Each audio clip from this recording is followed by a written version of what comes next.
Hi, Eva. So nice to have you here. And Hello, we're going John. to go right into it. Tell us, as a child of Greek immigrants, because you were here basically from the beginning and all the way through today, which is your birthday. Happy birthday, Eva. Happy birthday. What was it like growing up in Annapolis and being part of the first families who settled here? Because you had the Samarises, the Alexopoulos, the Lianases, the Pelagises, Papases rather, and I can go on, but the Albanus group and all your friends. So tell us what it was like being part of those first families. Well, when we first came here, I was only 3 years old to Annapolis. My father had made his money, and he bought a house on Prince George Street. So there weren't that many Greeks. The Alexopoulos and the Papa, they were after the Lianas now, Jim Lianas, and then the Benellises. You know, they hadn't had children yet. Okay. But so there were very few. The Mandresses were only the Mandresses down there. And we lived on Prince George Street that had an alley going down to Dock Street.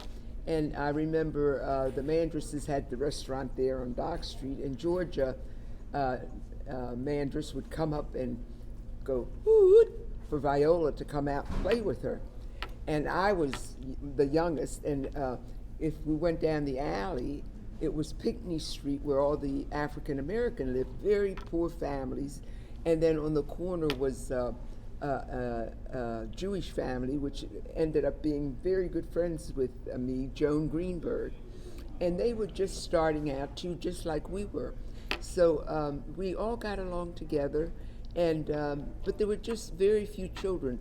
The fathers tried to get together to start a little, but my father died so young that wasn't able to. Now he had was it a bowling alley or a restaurant No, or a dance hall?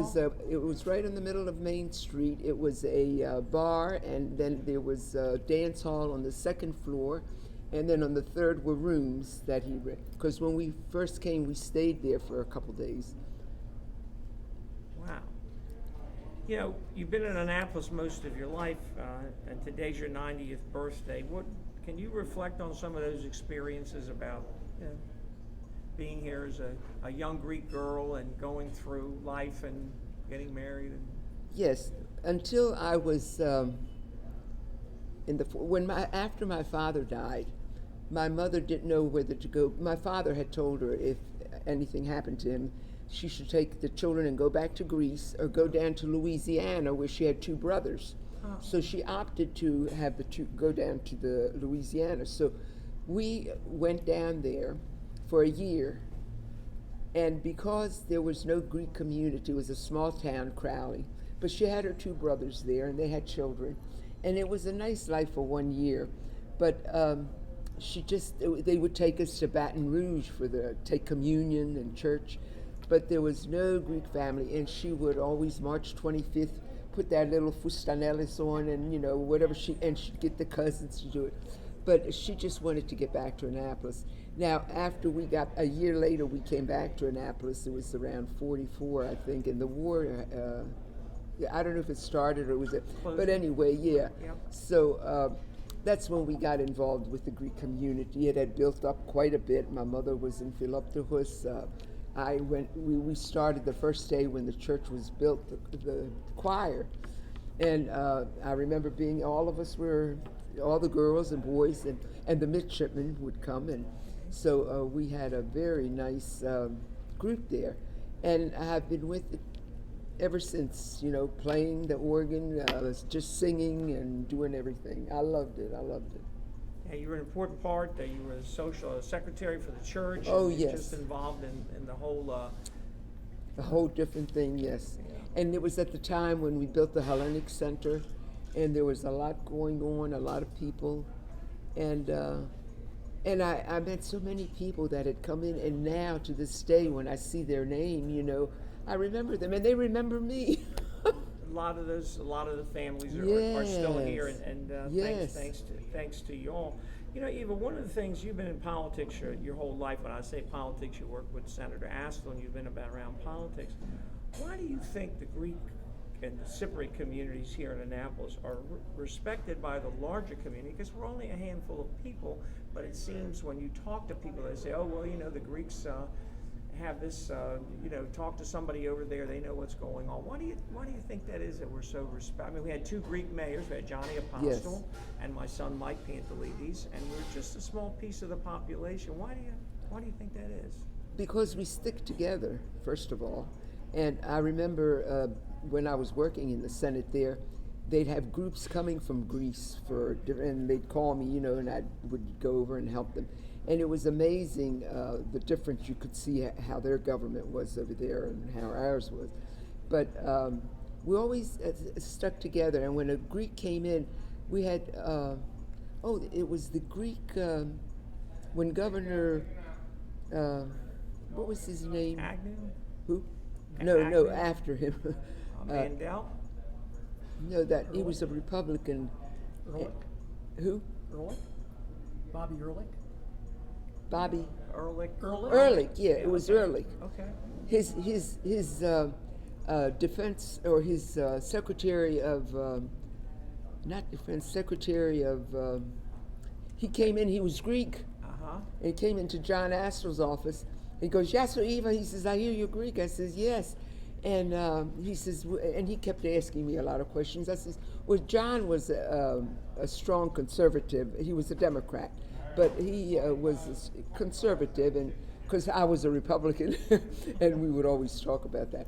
But that secretary, I can't remember his name, was very nice. He'd call me when he wanted a favor or something of John, and we got things done." And I had I'll just say it very quickly because we're here for you, but I had a theory that, you know, one time we said it earlier that the Greeks controlled or owned 90% of the restaurants and candy stores, which I didn't know, in Annapolis. And I think those became like the social, cultural, and political hubs because everybody was at Fred's or at the G&J or Jim's Corner.